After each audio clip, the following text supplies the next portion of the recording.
পরিবর্তন যাত্রা মানে কি? পরিবর্তন যাত্রা মানে হলো এই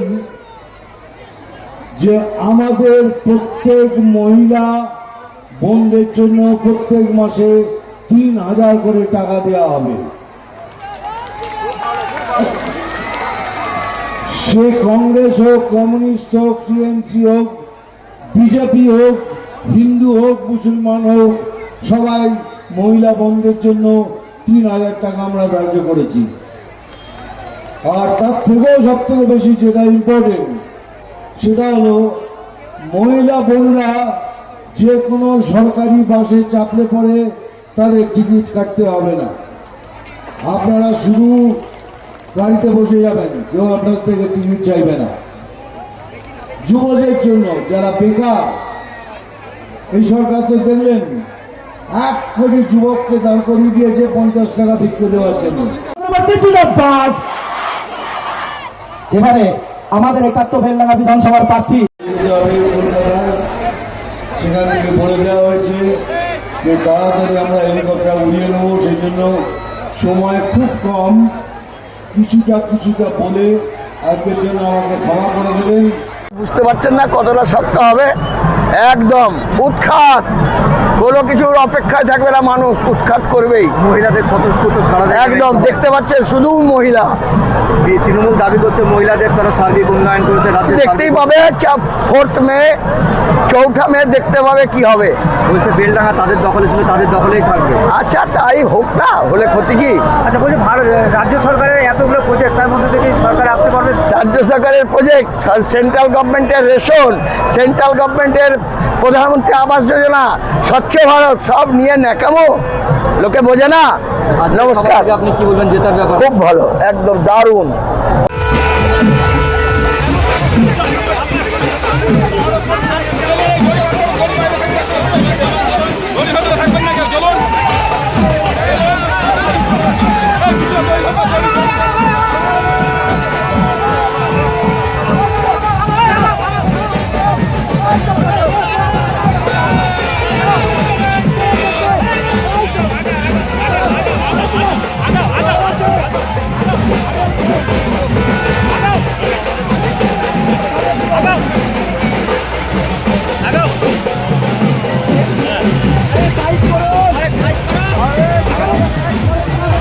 করেছি সমস্ত বেকার যুবকদের আমরা ৩,০০০ টাকা করে দেব।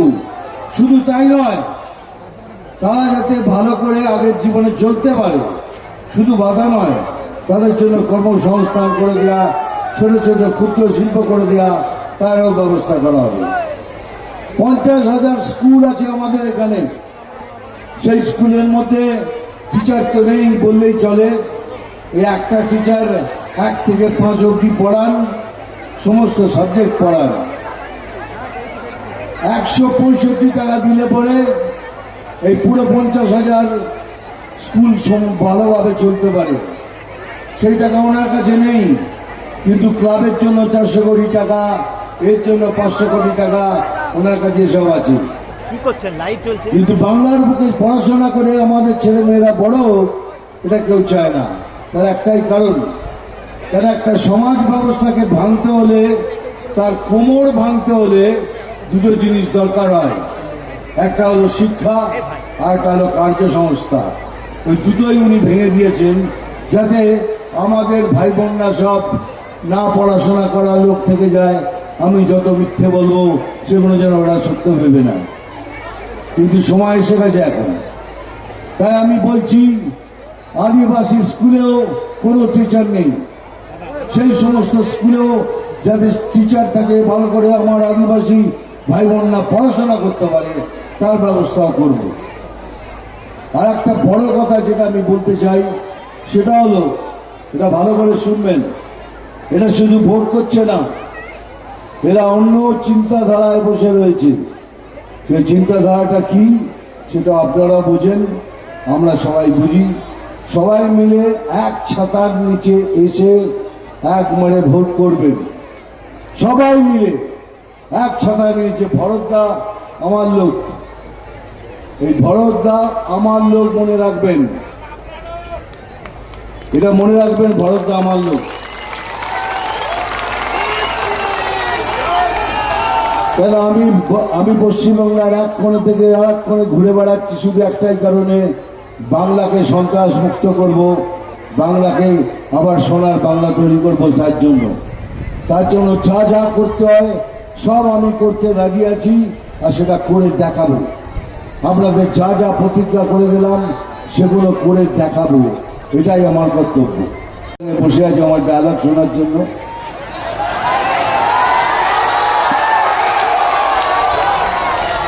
আমি জানতাম। হ্যাঁ, বলো না। এখানে সব ইলেকশন কমিশনের লোক আছে।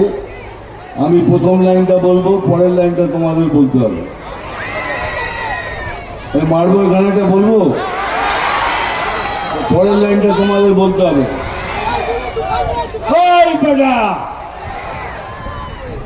মারবো এখানে, আর একটু জোরে বল, মারবো এখানে। এই হলো ব্যাপার। আমি বলছি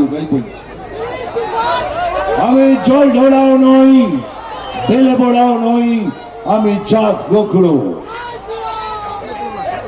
ওটা তোমাদের বলতে হবে। আমি জল ঢোড়াও নই, বেলে বোড়াও নই, আমি চাঁদ গোখরো। ওটা তোরা বললি, এবার আমি বলবো, আমি এখন দুধ কলা খাই। নাম তুফান, বছরে এক আধবার আসি,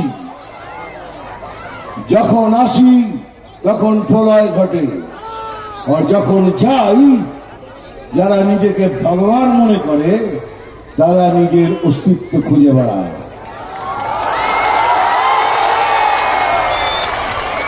আবার দেখা হবে, আজকের জন্য ক্ষমা করে দেবেন। জয় হিন্দ, বন্দে মাতরম, নমস্কার।